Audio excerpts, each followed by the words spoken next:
YouTube. Good morning. Well, this isn't the kind of video that I like to make, but I wanted to talk about it because it hits home, and it's one of these tragic things that happen out here when you're in the line of work that we are. And we had a very tragic and unfortunate incident occur within our company, and we lost one of our drivers.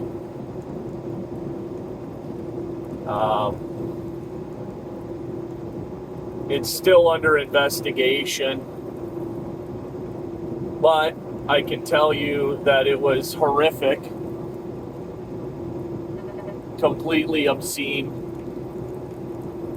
and like I said, I don't typically make videos like this, and I went back and forth on whether I should or not. And I want to start by saying my condolences go out to the family. I didn't know this gentleman well. I've definitely had an occasion or two where I bumped into him. I have had conversation, and we were on one job together early on when I first started here. So within this company, we have a van division and we have a flatbed division. I think anybody who's been on the channel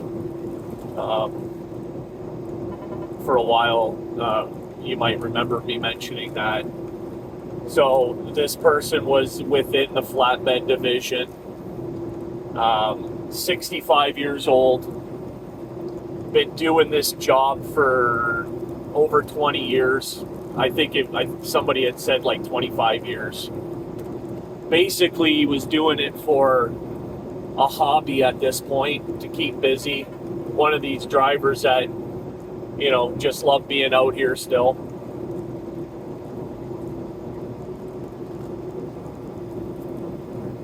And he mainly did. He mainly pulled around our 5 and 6 axle trailers and did coils. And on this particular day, he was on his way back with 2 coils. He was just about 90,000 apparently. And how the story goes is, keep in mind, 25 years of virtually impeccable safety record, 13 or 14 years at this company, and traveled basically the same route every day, or for the majority of his runs were up and down the same stretch of road, the same corridor, if you will. One of these guys who was basically home daily, and because you're not doing any OTR with multi-axle trailers, right? I mean, everybody knows that. Anyways, he's coming home. He's got almost 90,000 with 2 coils on. And how the story goes is and I say this all the time, this whole idea of moving over for emergency vehicles, absolutely. This whole idea of moving over for disabled vehicles, absolutely. This whole idea of you've got your head buried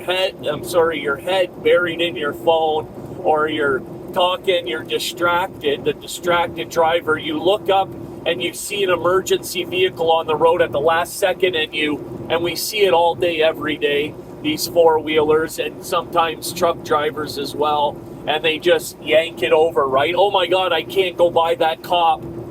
I got to get over, and this is exactly what happened. He's coming up to a emergency vehicle it's just like pulled over, right? A cop's got somebody pulled over. It's on a 3-lane stretch of highway. It's actually a 6-lane, right? But 3 lanes in the direction he was traveling. And obviously I wasn't there, so keep in mind, I'm just going by what I've heard, right? And he sees the vehicle, he sees the cop, he gets over in plenty of time. Now he goes from the right lane to the middle lane, and there's a pickup truck that's still traveling in the right lane, and it's getting closer to this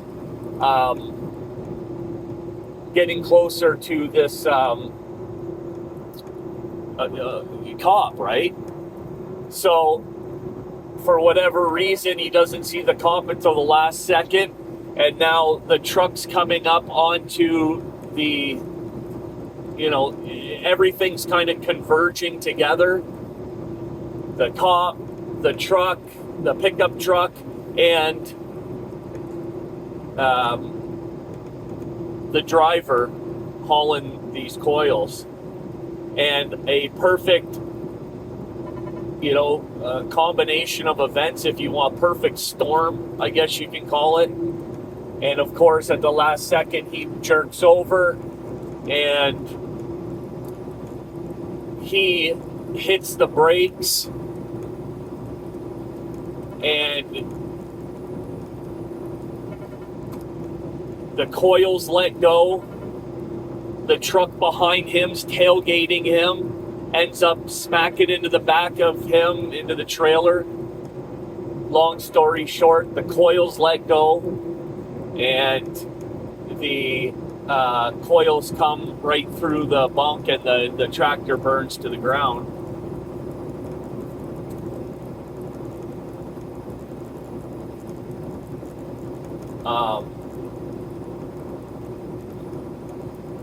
The pickup truck, believe it or not, left the scene. So completely,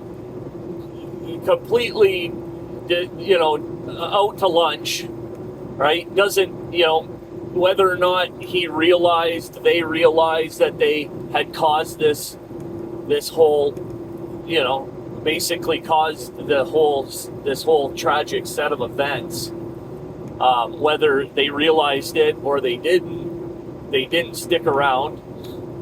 They left. They did find them afterwards, right?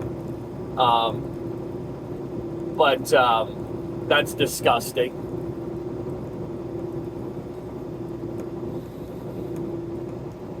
A lot of things go through my mind, right? They figure that, okay, so, with technology and the way that it is, anti-lock brakes, disc brakes, right? All of these things, all these combinations, when the driver of the truck and trailer, right, when he stomped down on the brakes, they figure that he went from 55, 60 mile an hour to a dead stop in like 300 feet. So basically, the force of all of that rubber, the 6 axles on the trailer, the 2 axles on the drive, and then so you've got a total of 9 axles, and what do you got tire wise? 12. You've got 24, and then another 8, 32, 34 tires grabbing a hold of the pavement at one time, right? Grabbing a hold of it. I don't care if he had, like, the securement was fine. They did the investigation, before all the trolls come in here and start talking about how there wasn't enough chains on the coil. You're talking about a guy who's done this job for 25 years, okay? Before you start getting all on your high horses in the comment section. Save it. But there ain't nothing that's going to, there ain't any amount of securement that's going to stop. I don't know, I know the total gross weight of the load. I know there was 2 coils, but I know they weren't the same, like it wasn't 2 45,000 pound coils. So let's just say one was 60 and one was, 30, let's just say whatever, but at the end of the day, 2 large coils, right? Probably had a combination of, well, let's see, we can do the simple math on it. You've got, 8, say 14 chains, something like that. Maybe a couple less. What do you got on, we're using grade 70s, 70 grade chains. So you've got, what's the working load limit on a grade 70? I believe it's 4,700 pounds. Actually, I know that it is because that's what I do every day. So if you want to do the math on it, 90,000 pounds, you need a working load limit. You need an aggregate working load limit. You need an aggregate amount of securement of 50% of what the gross load is. So you've got 45, let's call it 50,000 pounds. And so, yeah, right around 14 chains is what that thing probably had on between the two coils. And you can imagine, what did we say, 32 tires, whatever it is, dead stop, grabbing that road, and that was it, man. Never stood a chance. I make this video today. This took place late last week, Thursday of last week, and we're Wednesday, so 6 days later for you geniuses out there. Like I said, I sat on it and thought about making a video, and I guess I can tell you why I've decided to make the video is I'm actually this morning, going down the same stretch of road in the opposite direction, loaded with 67,000 pound coil. One 67,000 pound coil on a 4-axle trailer right now. And,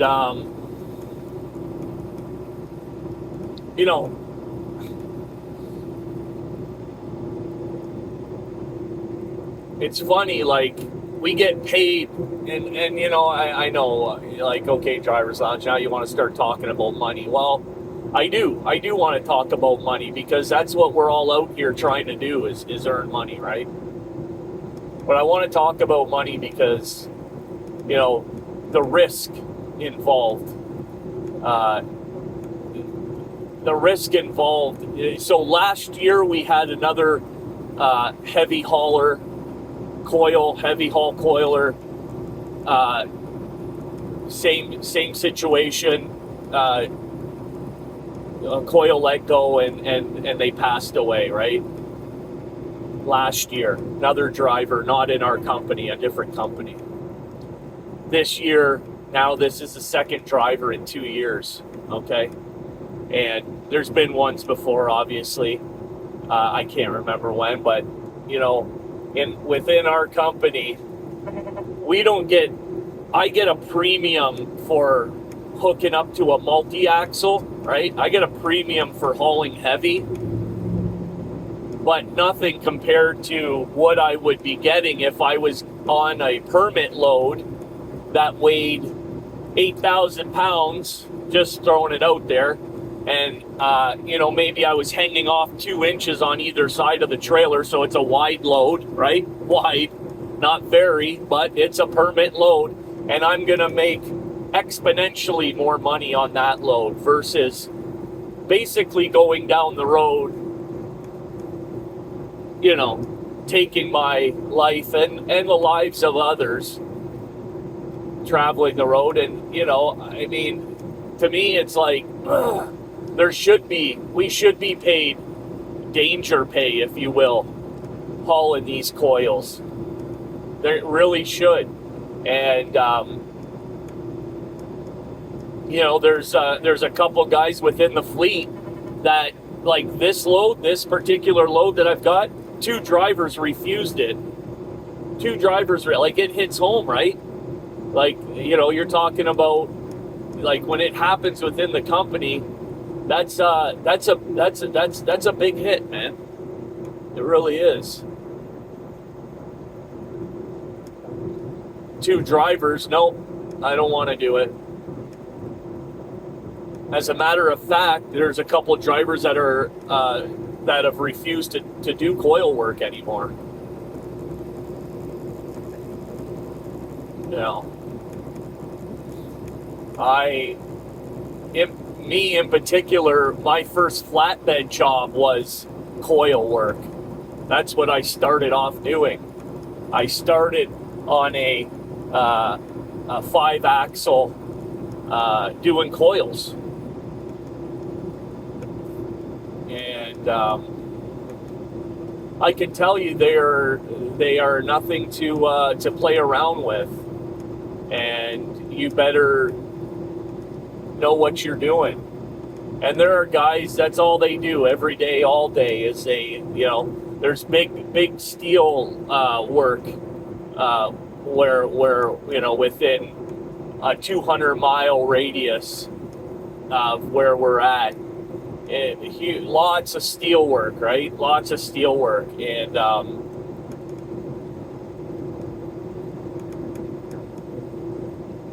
yeah, that's all they do. And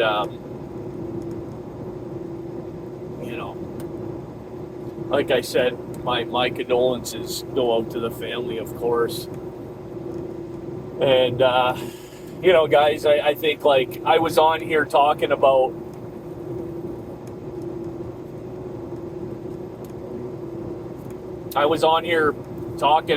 in the comment section with a guy on another channel,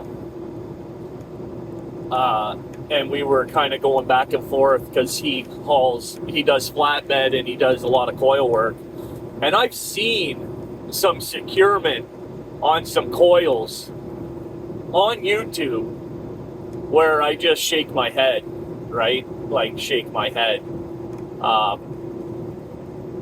Because that I can clearly see just from the video, just from a few snippets, I can clearly see that this driver should not be hauling coils, you know. With that being said,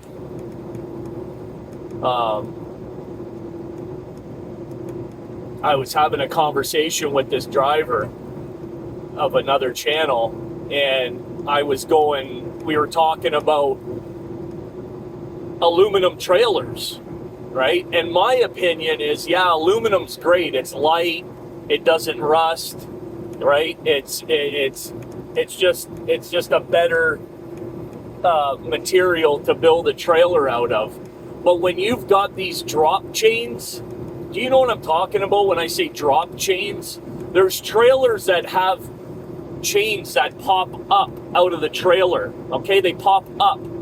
and then they drop back down. And so instead of securing to a stay pocket or a post or a J plate, or some call them J hooks, right? They're basically a plate with a J and it clips into the trailer. So rather than do that, these drop chains, right? They'll hook the chain to these drop chains. They pull out about 4 inches out of the trailer. Well, it's an aluminum trailer with a steel drop chain. Now, you can imagine bringing 100,000 pounds to a complete stop within 300 feet, okay?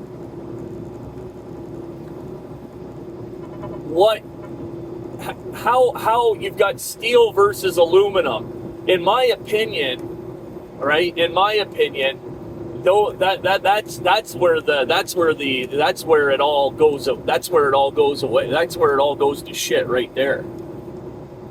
Right? That's where it all goes to shit.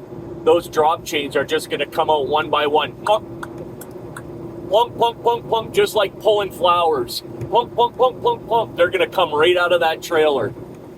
And so,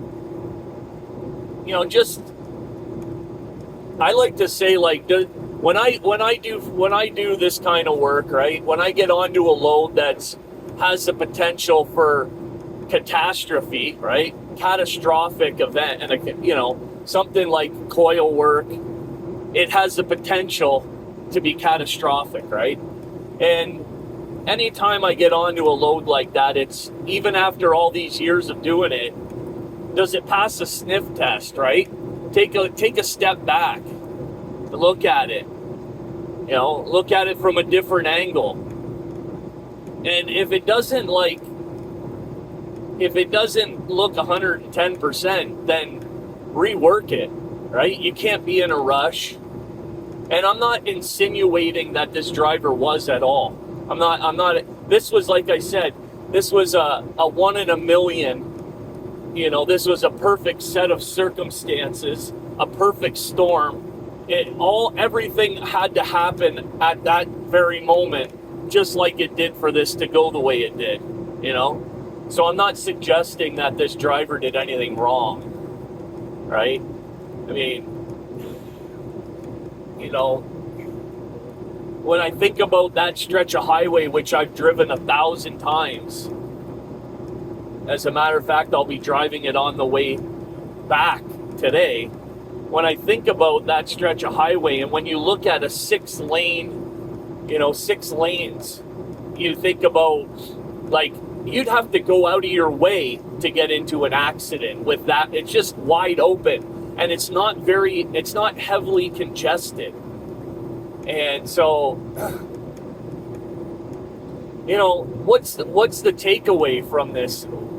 From this, right? I mean, I've talked about it with other drivers, obviously, right? It's been all that's been talked about for the last week, and do you reach for the brake? Do you reach for the service pedal in a situation like that? Is that what we do now? Because I don't know. I think, like, trying to bring 100,000 pounds to a complete stop, it probably isn't the smartest thing to do. And I'm not suggesting that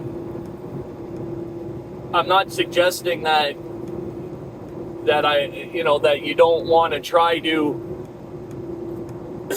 bring the truck and trailer to a stop. I'm not suggesting that.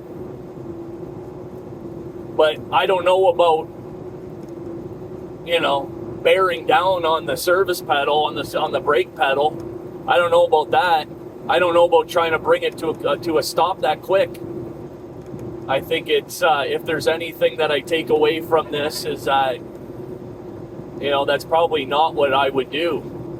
But again, when you're in that moment, I mean, that's our instinct, right? That becomes the instinctual thing to do. And whether you're in icy roads. We've heard that before, right? So, you've got wet roads. You feel your trailer start to pull out, get away from you, right? You feel your trailer start to get away on you. What 99% of us, what are we doing? We're going for that brake, and we all know that's the last thing you want to do, right? But instinctually, it's like, how can I bring this thing to a stop? So, it's food for thought at the very least. I want everybody wants to go home to their family. And to any of the folks who watch this channel, right? And this is really the reason I decided to make this video, right? It's not for the truck drivers, because the truck drivers, we're very acutely aware of the dangers out here, right? We're acutely aware. But I wanted to make this video for anyone who watches this channel that doesn't drive a truck, right? That doesn't do this for a living.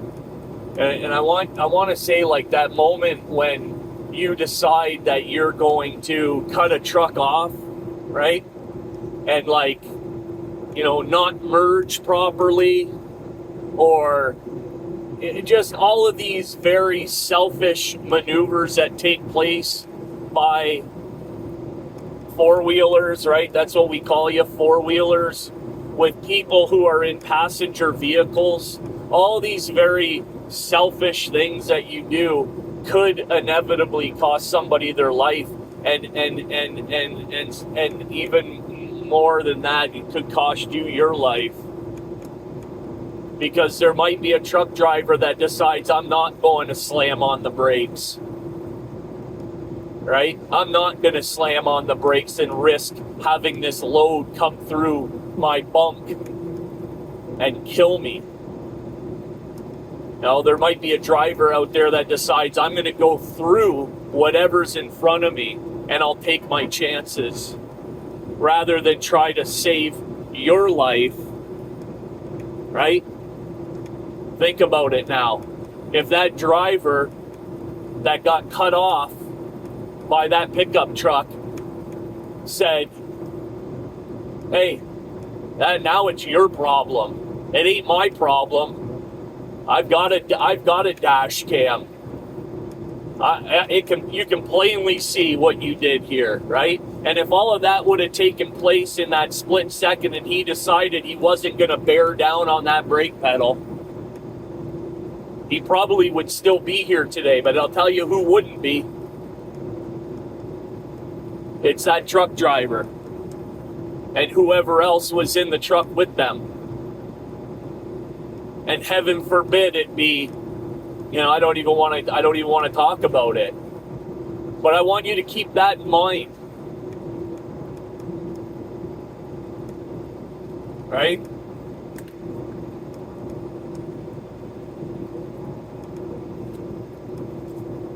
As a passenger vehicle, you miss your exit. Right? You're coming up, oh shit, I gotta get over here. Whoa! Right in front of a truck and trailer. Right? How many times have we seen that? How about next time, go up to the next exit? You're in a freaking car. It's not difficult for you to do a U-turn, or, the last thing you want to do is jeopardize the safety of yourself and your family because you're going to miss a turn, or you want to go through that light, or, whatever the case may be, where you decide that your time and what you got going on in your life is more important than what everybody else has got going on in their life, And I know this is going to go in one ear and out the other, but I'm going to put it out. I wanted to put it out there anyways, because that truck driver didn't get home to his family, did he? No, he certainly did not. You know who did? The person who caused the accident. Now they're going to be criminally prosecuted and potentially, who knows? They probably won't even do any jail time, really, right? Probably won't. But yeah, you know, I think I'm just going to leave it at that. I'm getting repetitive, and, you know, I can't stress the importance of everybody being aware of what's going on out on the road, and, you know, thinking about others. And when you see a disabled vehicle on the side of the road, you know what I always do? I always say to myself, that could be somebody that I know, my family or whatever. Are you going to go blowing by them at 75 miles an hour, 70 mile an hour, 65 mile an hour, whatever the case may be? If you've seen a car and it was your, you know, whoever, somebody you knew in your family, you're like, oh, that's so-and-so. You're going to go flying by them? No, you're not. You're going to move over. You're going to come to a complete stop with your four-ways before you go blowing by them at 65, right? But there's a good majority of us truck drivers out here that don't give it any thought. And they just fucking, they don't even slow down. And there's that poor bastard, you know, with their ass hanging out into the right lane trying to fix their, you know, put their spare tire on. And on and on and on and on of this shit, right? This there's no consideration being given for anybody else. It's all this fucking me bullshit. Me first. And it's hard not to get negative about that, right? Oh, driver's lounge. Quit your bitching, driver's lounge. Fuck you. Right? Fuck you.